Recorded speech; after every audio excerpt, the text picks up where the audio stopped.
Good evening. I hope everyone's had a good Thursday evening. I apologise for a bit of noise in the background. I'm sat in a square and an American family sitting over there, and everything's a little bit noisy.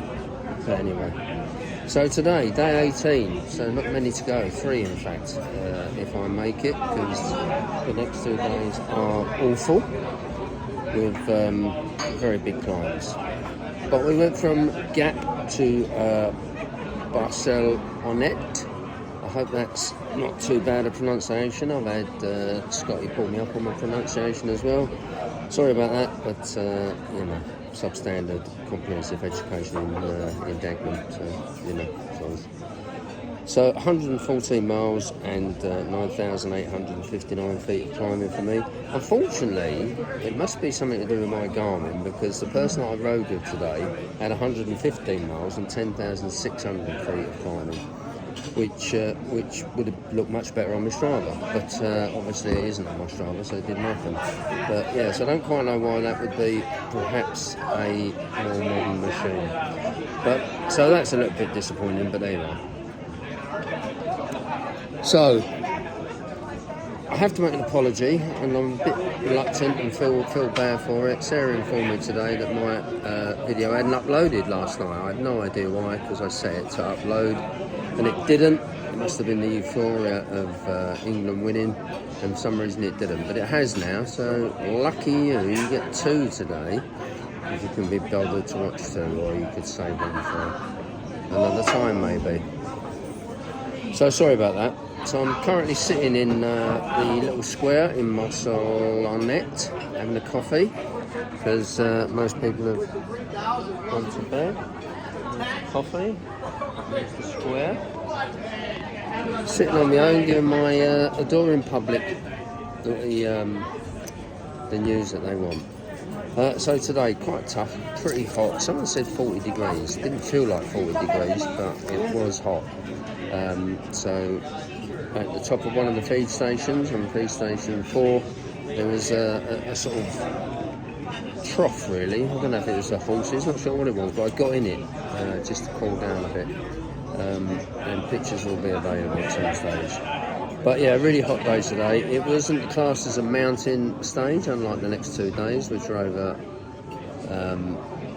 4,000 metres of climb in both days. Today was a hilly stage according to the Tour de France website, but we went over 4 Cat 3 climbs, which are long and hot, so it's quite a tough day, really. Towards the end, the last 20k, I was sort of out of energy, and I had quite enough of today's stage. But once we got in, all that was forgotten, and felt pretty good about it. And the main takeaway from today is that this place is really nice, and as I say, it's a ski resort, so you ski folk might want to have a look. There's loads of little resorts around here apparently, according to the lady running the loop. She's been skied here many times, and there's lots of little villages, so if you've got a car, you can drive out and try different places. Apparently it's really good.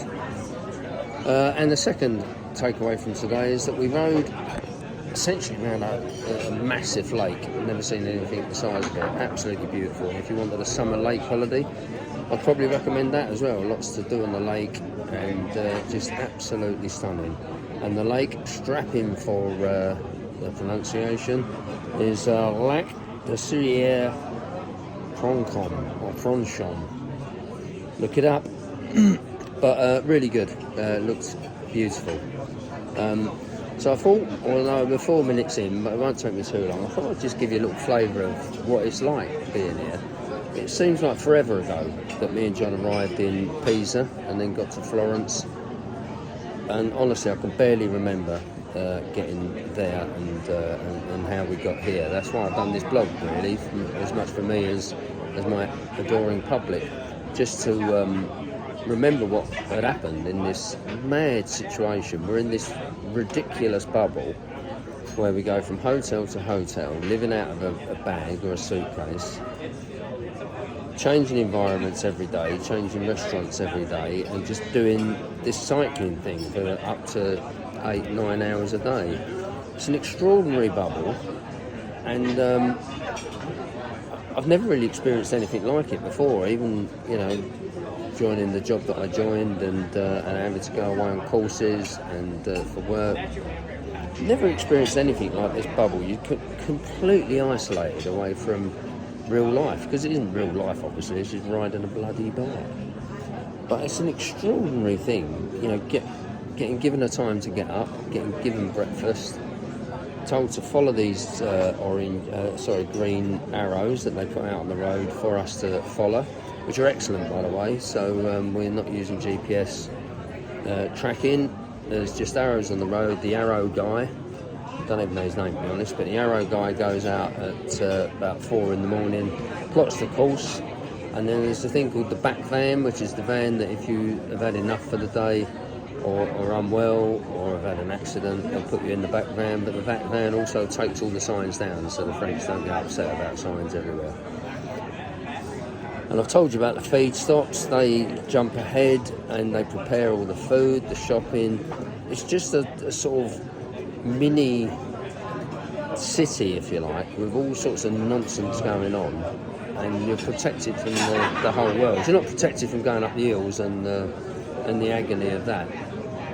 But you are protected from everything else. It's very weird. I've not, other than knowing the result of the election, seeing a bit of the England game last night, I have absolutely no idea what's gone on anywhere else.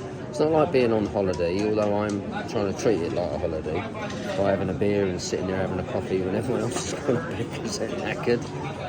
I'm trying to make it a holiday, but it isn't. It's nothing like a holiday. It's not really relaxing in any way. But it's an extraordinary experience, life affirming without getting too ridiculous about it. But up until now, I have to say, I had one fairly miserable day, as you know, on the Tourmalet day, and the rest of the time I felt great. I haven't felt like I can't do it. I've never felt this is beyond my capabilities, which is unusual for me. I normally think everything is beyond my capabilities. But I genuinely think I'm probably going to get the wheel and bike over the line in Nice. But the next 2 days are going to be the testing days, probably the hardest days.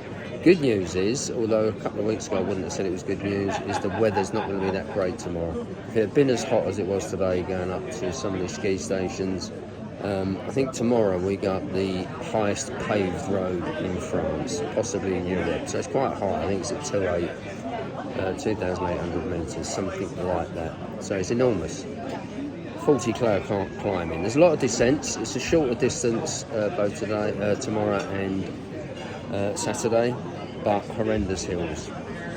So we'll see how they go, and I'll check in with you tomorrow. But today's been a good day. The bike tan is coming on marvellously. One last thing, if you're a bit squeamish, maybe turn off now.